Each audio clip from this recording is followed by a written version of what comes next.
Food technology has been on a highlight for the past 3 years in Kenya. Kenyans are trying to use local and available manure and even resources so as to escape the risk of high economy to purchase things in the market.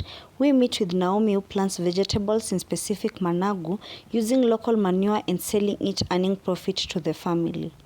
For you to produce managu in a half an acre piece of land, you will need half a kg of managu. That is the best variety is the East Africa in our region.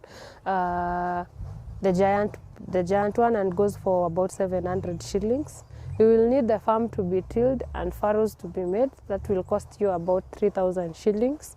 You will also need transplanting, and the transplanting cost will cost you about 2,000 shillings.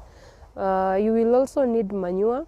The manure that you can apply there will cost you about 5,000 to 10,000 depending on the area you are and depending on the nutritional value level of your soil. She explains on how to plant them so as to grow well and earn enough profit.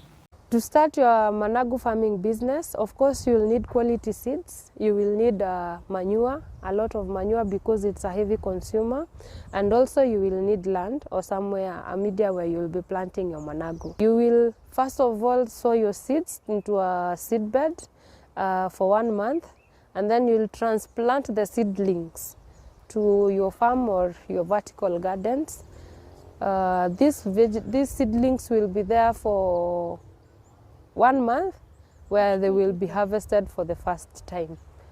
And this vegetable will be harvested on weekly basis for the next 4 months. A month of sowing your seed, it will be ready for transplant. So you will take your seedlings to the place you are prepared. And how do you prepare where you transplant your managu? You make furrows. Furrows of about 15 centimeters to whatever length you want. And the spacing is 10 centimeters of each seedling, 10 centimeters apart. This will stay there for 1 month with a lot of water. Feed it a lot of manure and water, and then after 1 month they will be ready for your first harvest. Although the products are locally obtained, she explains that it takes a lot of time and also sacrifices so as to obtain the best results as expected. Where you want to transplant your managu, in those furrows you need to feed the furrows the manure, a lot of manure. The manure should be filling the furrow completely, and then after that you mix with soil, little bit of soil. So the ratio of manure to the soil after mixing, it should be 1:3. 1:3. So after that you will water the furrow very well, and then after that you will transplant in the evening. You transplant your managu in the evening and also irrigate your managu in the evening. Weeds will be competing with the managu to feed on the manure. So for you to keep your food for your managu, you need to make sure that there are no weeds. This is by scouting your farm and making sure you pick all the weeds that are there. Also, weeding will help in control of disease and pests, because weeds are what attracts the pest and the disease in your farm. You also scout to see whether your managu are infested.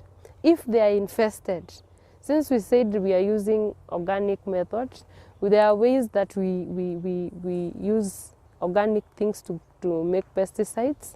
And if it is out of management, you can pluck the affected managu and throw it away. Naomi is hoping that more Kenyans will embrace the farming so as to avoid complaining about the high economy and also help themselves escape poverty. Reporting for MMU TV, I'm Vivian Nakwaka.